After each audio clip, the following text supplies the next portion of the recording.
A poor man accidentally discovered that there was another space inside his ancestral mirror. Curious, he reached his hand inside, but what the man didn't know was the space on the other side of the mirror was actually connected to the Roman Empire over 1,000 years ago. On the other side of the mirror, a princess of the empire was praying devoutly with her eyes closed. Her nation was suffering a severe disaster at that moment. The princess prayed to God for enough food and water to save her country. Just then, the man's hand, through the mirror, touched a maid's butt. The maid turned around and saw a hand sticking out from the mirror. She immediately fainted from fright. He took a piece of jade that was placed near the mirror. When the princess opened her eyes, she realized that the jade in front of her had disappeared. The princess thought her sincerity had finally moved God. Excited, she ordered the maid to prepare more offerings. Meanwhile, on the other side of the mirror, the man was carefully examining what he had taken out of it.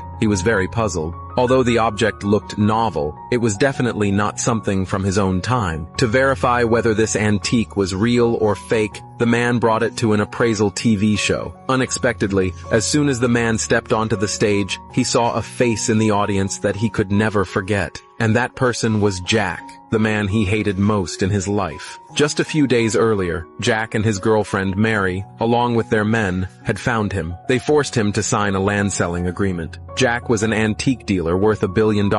His family planned to build an art museum on that land, but on that land stood the orphanage where the man had grown up. Once Jack acquired it, he would demolish the orphanage. The man stubbornly refused Jack. Unexpectedly, Jack stepped directly on the man's head and viciously declared that whether the man agreed or not, the land would belong to him. Then Jack had his men force the man to press his handprint on the contract. From then on, the man could only leave the orphanage. He swore to make Jack and his girlfriend Mary pay the price. He never expected to run into them on the show. When Jack saw the poorly dressed man, he immediately mocked him as a garbage collector and said he knew nothing about real antiques. The man ignored them and instead took the jade piece out of his pocket. Unexpectedly, the room was instantly filled with mocking laughter. Even the appraisal experts confidently said they had never seen an antique that looked so new. Jack and Mary also laughed at the man, calling him a fool, saying that even if he wanted to fake it, he shouldn't bring something so obviously new. Hearing everyone's comments, the man started to panic a little, but what he didn't know was, after he took out that jade piece, an old man immediately stood up, trembling with excitement. He had studied antiques for so many years, yet this was the first time he had ever seen a treasure of this level. It turned out that the show the man attended was broadcast live worldwide, right above the recording studio. The most respected master in today's antique world, Smith, was watching the live stream. Seeing the jade piece the man had brought out, Smith was absolutely certain that the jade was definitely an authentic piece worth tens of millions of dollars. But at the show, not a single person believed the man's item was real. Facing everyone's doubts, the man decided to bring out the mirror as proof. But just as the man lowered his head to fetch the mirror, Jack suddenly smashed the jade piece with a hammer.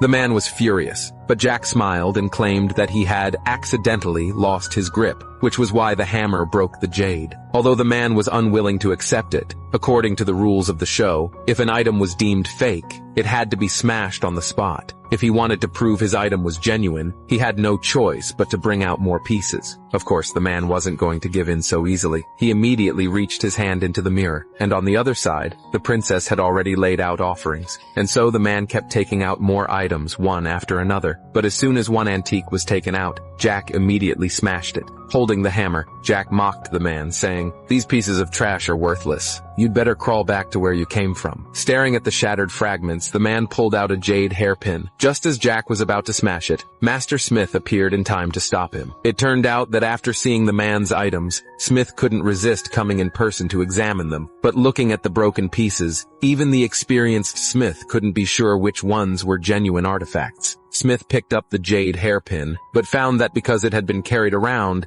its patterns had long worn away. He couldn't determine if it was real or fake either. So he asked the man to take out another item. The man readily agreed to Smith's request, and once again reached into the mirror inside his pocket. But on the mirror's side, the princess happened to see the hand. She immediately reached out and grabbed the man's hand. The man felt something and quickly pulled his hand back with force. But under the pull from both sides, the man was actually pulled into the other space. The man was a little confused. He saw a golden light in front of him. He couldn't resist reaching his hand toward it. Unexpectedly, the man ended up pulling back a piece of the princess's underwear. Just as the man was about to figure out what was happening, he suddenly heard voices from outside. Outside, Jack was already urging him, saying that Mr. Smith only asked the man to bring out an item, but instead he had crawled into a sack and wasn't coming out. Jack said this clearly meant the man knew he had nothing new, so he was too guilty and scared to come out. Hearing Jack's taunts, the man no longer hesitated.